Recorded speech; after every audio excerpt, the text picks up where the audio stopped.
As a creative aspect, TV is one of the best things that we do as a species. Along with music and film and books, they bring out the best creative of all of us. They entertain and they bring so much joy to many. They invoke emotion and enable us to feel things that we bury sometimes deep down. That's what this podcast is for. Welcome to A Million Little TV Shows. This is what I call the breakdown while I break down. Each week I will go through a different TV show, a different season of that TV show, and different episodes of that show. And I will break down not only emotions, but I will break down stories from my life, and let you know why these TV shows mean so much to me, and why I believe that they are some of the most important shows out there. This podcast is here to highlight a lot of smaller TV shows, or TV shows that don't really get a platform, because we know of a bunch of TV shows that get a multitude of different podcasts. Ted Lasso, Game of Thrones, The Office, they've all got several podcasts out there analysing all types of different things. But there's not many out there for the little guy, and that's what I'm trying to highlight. So each week I will go through a different show, different seasons, different episodes, and I will go across all different kinds of genres and different countries to bring you what I believe is some of the best TV out there. So I'm glad you're here with me. I'm glad you're here for this journey. And if you've watched the shows before and you wanted to come here and get an analysis on them and have someone go through them and pick out bits that you might have enjoyed, then I'm glad you are here. If, however, you have never watched the show and you just want to come and have someone talk in your ear about different TV shows, I'm glad you are here. But I hope that it inspires some people to go and seek out these TV shows. They deserve to be watched. They were made with love and care, and they are the same as this podcast, made with love and care. I am your host, Mike, and I will take you through every adventure, every horror, every piece of drama, and I hope that you enjoy the show.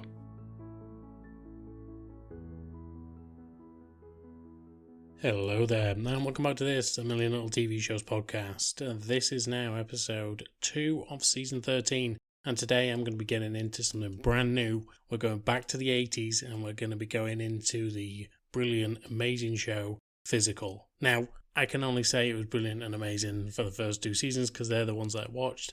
I haven't seen this season 3, and, well, to say it didn't come back may mean it dropped off a cliff, but also, well, it may have just run through its timeline, which is always a good thing when a TV show stops when it's actually still, fairly popular. I'm sure when I get to season 3, I will find out whether it actually lived up to the hype that I'm giving it, because I enjoyed the first 2 seasons, and that was one of the things I wanted to include on this podcast once I actually started it. And, I've been doing this 3 years now. Well, this is my 4th year now. And this show came out when I first started the podcast. So I knew I wanted to do something with it at some point. I just didn't know when. And that's why I never actually watched season 3. Hopefully it does live up, because the first 2 were just, funny, but sad at the same time. And they kind of spoke to me in a way that I wouldn't have really thought about. There's a lot of tropes in this that do kind of resonate with me. I've just watched the first episode again, and I remember why I enjoyed this season so much. But anyway, I think we should just get into it. So, this is Physical, Season 1, Episodes 1 to 3.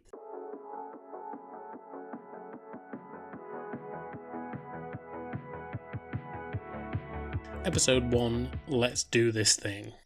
So we start in the dressing room and the camera is zooming in on someone with lights around them and in a chair. We can only assume that this is the lead for our show, a woman by the name of Sheila, who is played by Rose Byrne.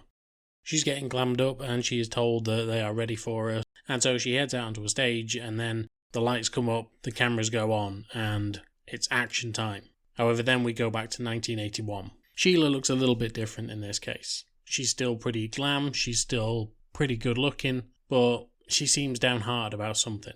As she keeps talking to herself in a mirror, by the looks of it, she is basically telling herself how ugly she is and how bad her hair looks and all manner of shit that we've all said to ourselves at some point, because, that's the nature of the beast. We're flawed people, and occasionally we will take those flaws out on ourselves. And so any minor inconvenience from this will just send you spiraling. For instance, she finds a spot and instantly it's the biggest thing. She can't get over it and she is now denigrating herself for having spots. Moments later, we hear a knock on the door, and it's her husband, Danny, played by Rory Scovel. Danny comes in and he starts talking to her, but basically he says that everyone from the party is now gone, apart from one person, a girl named Simone. He essentially tells her that Simone is up for anything, and, well, you've said before that maybe we could try this, and we can only assume that he's talking about a threesome. He basically tells his wife that this girl is from the other side of campus, and therefore there's no real legal grey area here. I can do kind of what I want. It doesn't matter that she's a student at the university that he teaches at. Apparently, he is going to go ahead with this and hopes that his wife is going to be coming in on this as well. He tells her to go down and start laying some groundwork, and she does so. She starts speaking to Simone, and, well, she realises how young Simone is. Simone's around about 19, she's a college student after all, but she is young. She even references the fact that Sheila may be able to be her mother, which kind of distresses her a little bit. After a while though, she wants to please her husband, and she just keeps trying to talk this girl Simone into this. Simone is very flirtatious as well, and the signs are there that this could happen. However, during the conversation, Simone lets slip some very important news.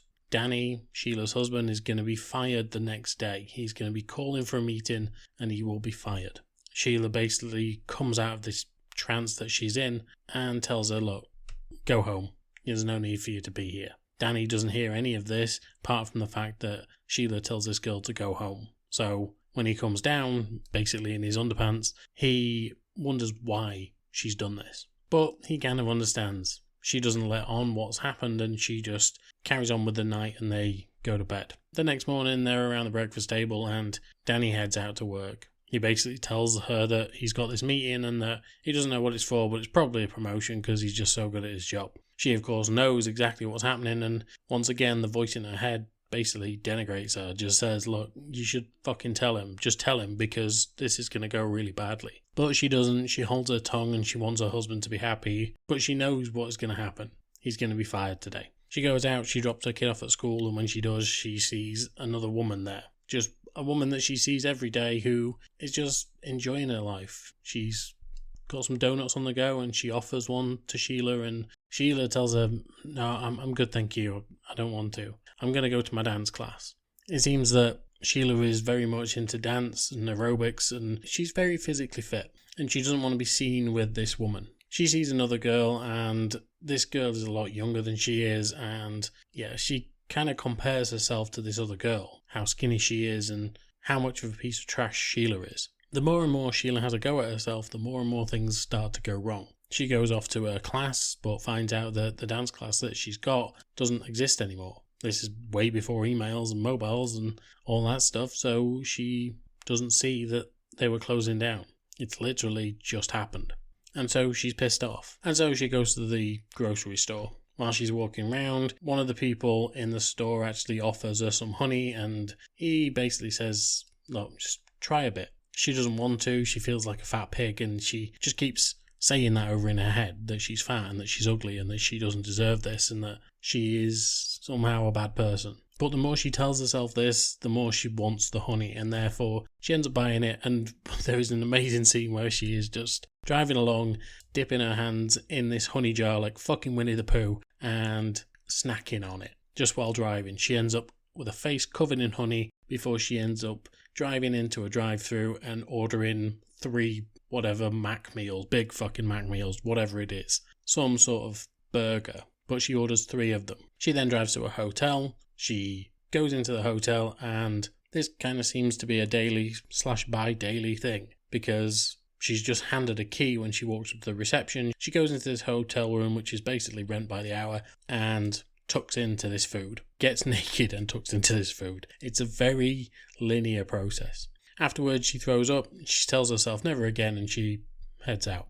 That night when Danny comes home, he basically tells her what's happened and that he is now out of a job. She tells him that night the Logans are coming over, Jack and Tanya, and Danny is a little bit put out by this. He doesn't want to see Jack because Jack's basically a big shot, and he knows that now he's just lost his job. Jack's probably going to be a little bit condescending to him. He is anyway, so why not more tonight? Sheila, however, stays in the kitchen with Tanya, but she regrets every part of it. She absolutely hates this woman because, well, she just continuously compares herself to other people. As she does, she basically says, well, at least I'm not as fat as her. And then we get the other bombshell that Jack and Tanya are actually pregnant. And so, once again, oh yeah, she's not fucking fat, you are. And that's the kind of issues that she's having with herself. She's constantly talking over herself in her own head about how much of a piece of shit she is. However, she does speak to Danny and she tells him that maybe now that he hasn't got this teaching gig anymore, maybe he could put his actual theories into practice. He's always been into politics and it would be a good start for him to get into this right now. And especially with everything that's going on in town and the developments, maybe this could be a good opportunity for them. Danny thinks to himself about this and eventually he says, well, yeah, why not? We've got a bit of money squirreled away, so why wouldn't we? It would be a great idea. It's at this point that Sheila realises something. With this whole issue that she's been having, I mean, we can only assume that she is bulimic at this point. The money that they've got squirreled away has been going on her addiction. Every time she goes to the bank, she takes out $50, she goes to the local drive-in, and then she goes to the local motel, and this is where their money has gone. It's been a daily occurrence for what seems like months, and when she goes to see the bank teller and asks how much is in the account, turns out it's around about $150. She then takes out an extra $50 and goes and does her usual routine. However, before she can get her burgers, she bumps into a woman named Greta, who is the woman who had the donuts earlier. And once again, feeling this bad about herself, she decides that she's not going to do this. She then ends up seeing the young girl who she saw earlier, who she was comparing herself to, and decides to follow her for some reason. Eventually, once she finds her, she actually finds this woman, Bunny, in an aerobics class. And it's one of those step aerobic, dance aerobic things. She goes in, she joins the class, and she starts to enjoy it a little bit. She thinks that maybe this could be the new dance class that she's been craving. However, with the fact that she's going through these cycles with her bulimia, probably not the best thing to do, because the exertion on her body just before the episode ends means that she passes out, and all we hear is a thud to the ground and then people fussing over her.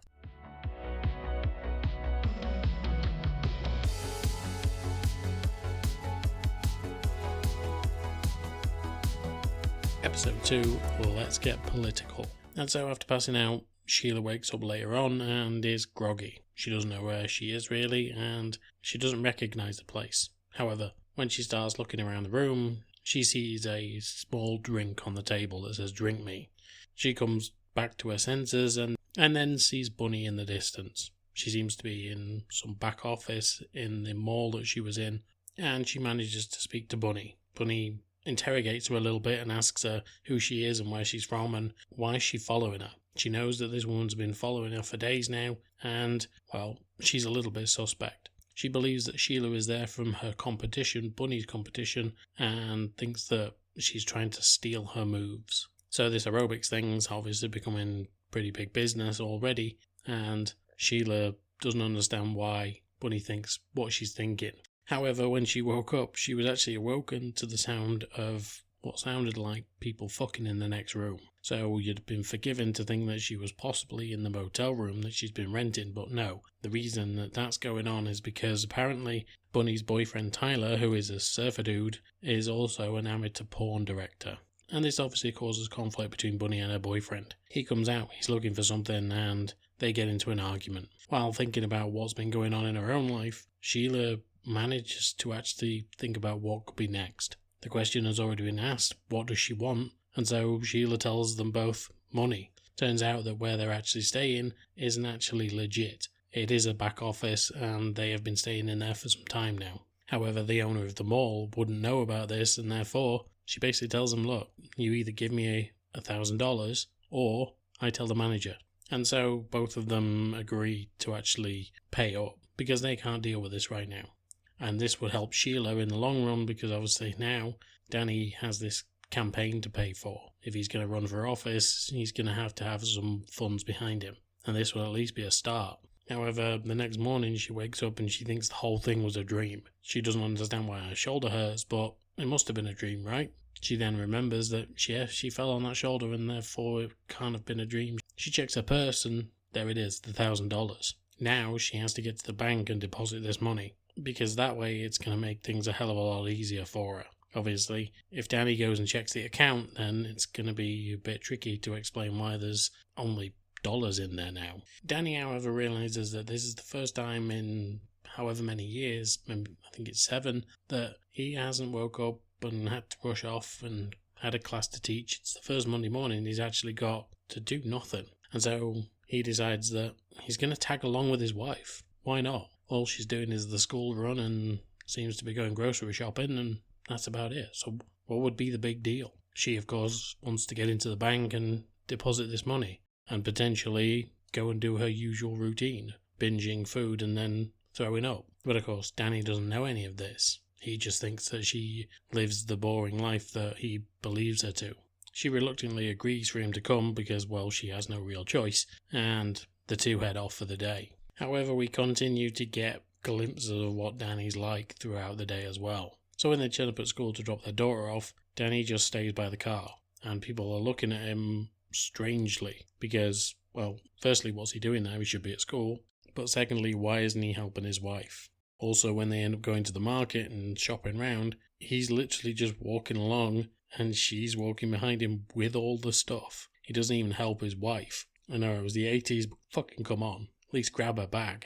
But yeah, he just seems like a duck out of water. He's just killing time, really. And then Sheila manages to get to the bank. She tells Danny to stay in the car because she'll only be a minute, so it doesn't really matter whether he comes in or not, but she tries to convince him to stay. He does, and when she gets in, she hands over $1,000.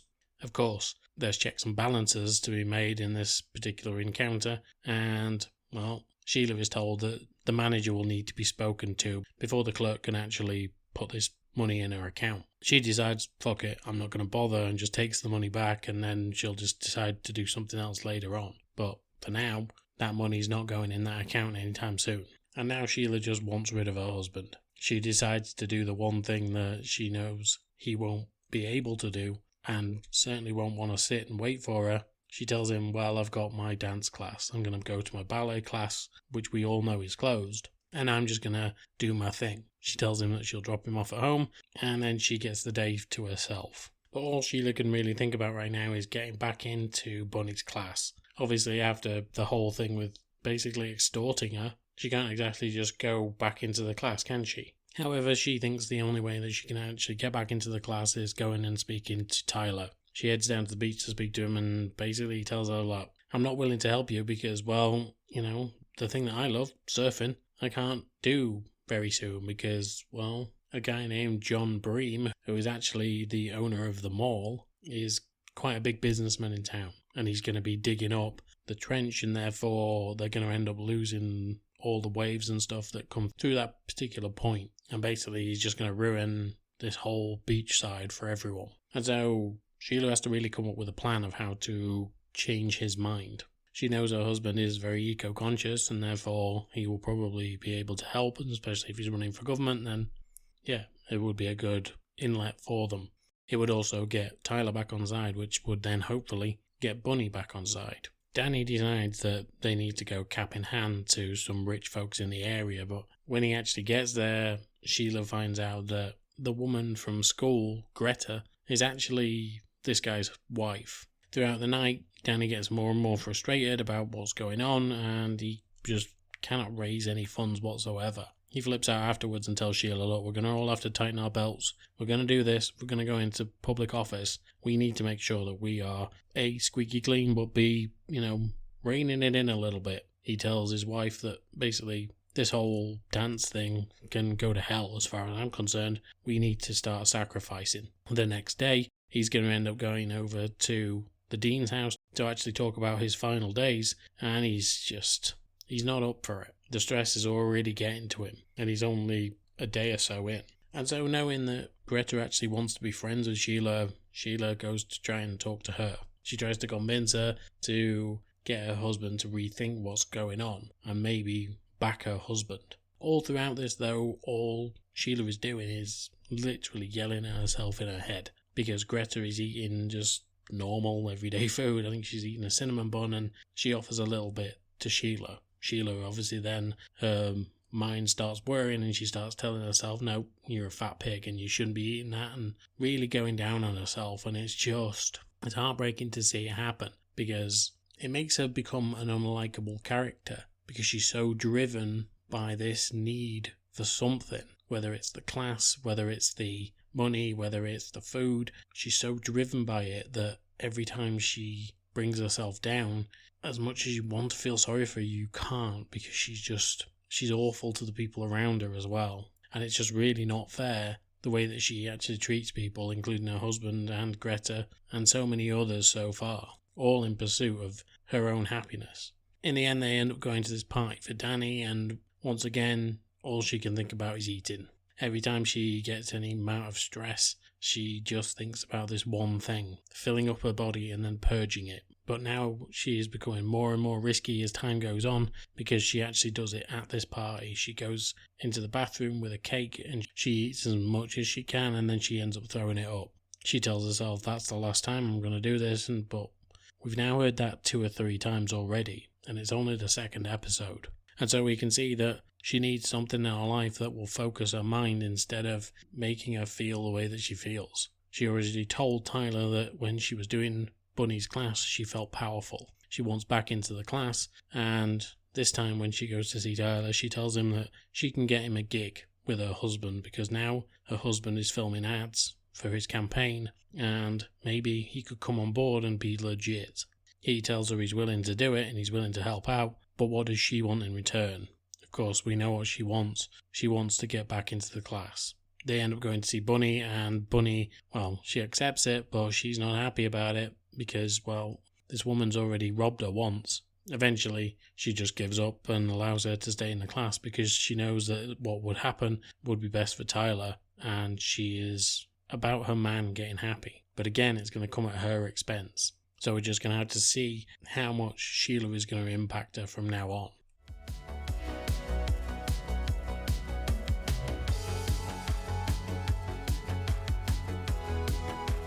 Episode 3, let's get down to business. So now that Danny has decided that he wants to run for office in the town, he and Sheila are going to have to start campaigning, because he has to get over 1,000 signatures before he can put his name on the ballot.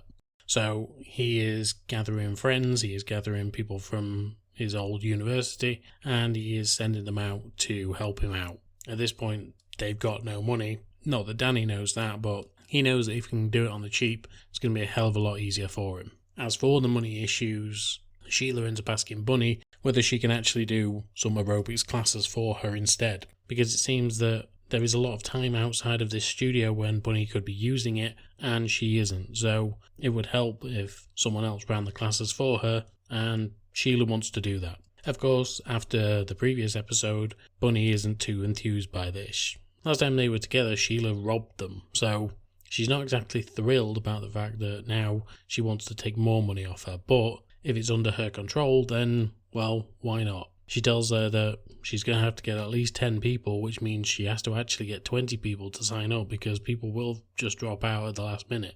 And so, while she is campaigning for Danny, she's also going around to the women and asking whether they would sign up for the aerobics class that she wants to do. She keeps getting a lot of rejection and, well, it doesn't look good for her. Danny, however, manages to get quite a few signatures, but then once Sheila says we're halfway towards your goal, he tells her, well, we're not. Actually, we need probably 2,000 signatures just in case, because we'll get duplicates, we'll get people writing stupid things, so we need to make sure that we at least double our goal. So she's downhearted by both of these things now, because of course if she can get Danny back to work, then they don't have to start thinking about their money issues. But now she realises it's going to be more of a process than it was before. And so Sheila goes to see her old ballet tutor, Abigail. Abigail is, well, she's not exactly thrilled that her studio was shut down, and when Sheila comes to see her, she basically says, I can't believe that you have the audacity to turn up here. You never gave a shit about me before, and now all of a sudden you're here.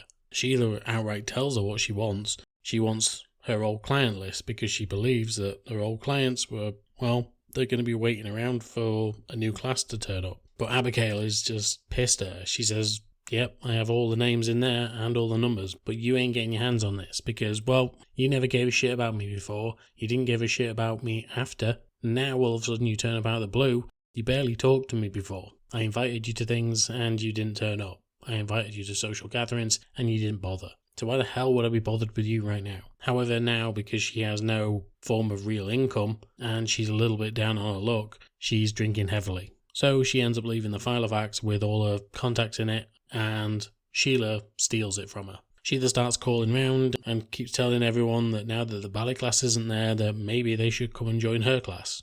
She manages to get enough people to come along, but she also invites Greta because, well, she wants Greta to see how much success she has, as in Sheila, but she also doesn't really want her there. And so when she offers Greta to come, she thinks that she won't, because at the time she's eating fast food and she's just, in her words, a fat slob. But again, she calls herself that. In her own head, she calls herself that anyway. And so she's constantly talking down to people, but also constantly talking down to herself in her own head. None of this ever comes out of her mouth. But to her amazement, Greta actually turns up. Since she's managed to get enough people, Bunny has allowed her to actually take the class. And so as she starts it, she is all fingers and thumbs. She doesn't know what she's really doing. She has no real clue of what to do. It's all Bunny's movements, and when she's saying step to the right while looking at the class, she obviously means to the left, and the whole class just starts to go awry a little bit. Eventually she turns to the mirror, she looks at herself in it, and she tells herself how much of a piece of shit she is, really. That's her motivation. She doesn't seem to be motivated by kind words to herself. She tells herself off in her own head, but sometimes out loud, and tells her how bad of a person she is, and that isn't helpful. Unfortunately, it is in this context, but it isn't helpful for her own mental health. But she continues to bitch and moan at herself and eventually manages to get the class going. The only person that kind of steps away is Greta because, well, Greta feels like she can't do this. But Sheila's class is pretty popular. After the first session, everyone's kind of talking about how, yeah, this was a good class, we should do this again. And when she speaks to Greta, Greta says she felt like she was out of her depth. However, the money that Sheila made from this, she feels is insufficient. Because Bunny is going to take 60% because, well, it's her moves and it's her studio, so why shouldn't she take the majority? So Sheila feels that she filled a class, but now she's only getting 40% of the actual worth. And so while she's speaking to Greta, she essentially tells Greta, well, I could train you. I could make you feel better about yourself so that when you come into these classes, you feel better about yourself. And that would mean getting more money, but she also doesn't want Greta to do this at all. But she knows that she would make good money out of Greta because, well, she can teach her privately. And of course, Greta is rich. She doesn't really realise how bad her situation is until she gets home and she speaks to Danny. Danny tells her that he has managed to get at least 2,000 signatures and, well, he's on the ballot. So this is all good news. And then he says, now we really need to get into campaign mode and we can start living off of our savings, which sends an absolute chill through Sheila. She knows the gig that she's doing right now isn't going to pay her enough and she doesn't work anywhere else. And now that Danny's not working, she is literally the only paycheck coming in and she doesn't earn enough to actually pay for anything. And they can't take the savings because of what she's done in the past. Her situation with her bulimia, if that got out, then she would feel an absolute mess. She doesn't want that to get out, so she can't uncover why she's been taking out $50 at a time. And so now she has to find a new idea. She goes back to see Bunny, but the only person that she finds there is Tyler. Tyler at this point is watching a surfing video that he has shot, and we can see that Sheila starts to have an idea of what to do next. If she can film her classes and distribute it, this could be big for her. Because back in the 80s, these kind of home videos were massive. A lot of people wanted to do aerobics in their own home, and this would be a massive start for her and would be pretty easy to do. It would earn a lot of money. She would have the original idea here, and therefore she would earn more money from it. And she knows that she could do that. So over the course of this season, we're going to find out how that works out for her.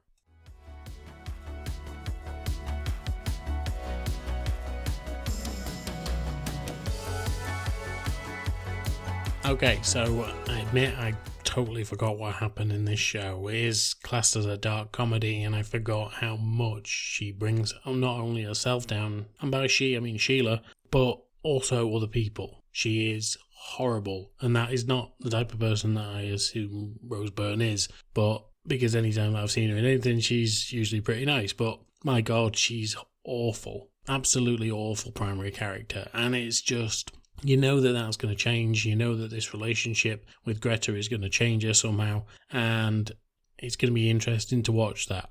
But obviously, the issues that she currently has with the bulimia and the constantly trying to fill this hole that she needs to fill when it comes to working out and feeling better about herself. Even then in the class, when she's doing this, she doesn't feel better about herself. And like at the end, she's literally teaching these people and she is constantly calling herself out. It's really rough to watch, watching someone hate themselves so much that you've got to start to wonder what actually happened to her. Because, well, I suppose you could look at the husband for this because, well, I don't like to always blame my husband, but my God, his constant need for promiscuous sex with, well, his students by the looks of things is a little bit worrying because obviously they are going to be 10, 15 years younger than his wife and it's a little bit gross. But she has also allowed it to happen. She has given him carte blanche to go and do this. So, yes, he shouldn't have asked, and yes, he shouldn't have got into his marriage if that's not what he wanted, but, well, he must have wanted it at some point. But now he just sees younger and younger people and thinks that it's okay, which is obviously having an effect on his wife because his wife now hates herself. But we don't know how long that's lasted for. But this has been a solid start to this particular show, and yeah, I'm really interested to see where it goes because I'm patching things together. I'm kind of remembering little bits, but I really didn't remember the bulimia angle, and I just remembered that it was someone who was obsessed with aerobics and wanted to get back into it and wanted to actually teach. And yeah, this has blown my mind watching this again because it's really rough to watch but interesting at the same time. But anyway, I'm done for today. Thank you for being here. Thank you for sharing, subscribing, all that good shit. But until next time, I will speak to you soon. Bye. As always, thank you for listening to this podcast, and you could really help me and the podcast by giving a like, share, subscribe on all major platforms that you listen to podcasts on. As an independent podcaster, this will just help me exponentially when it comes to actually doing more things with this podcast. I truly do enjoy this, and I absolutely love revisiting these TV shows with you guys.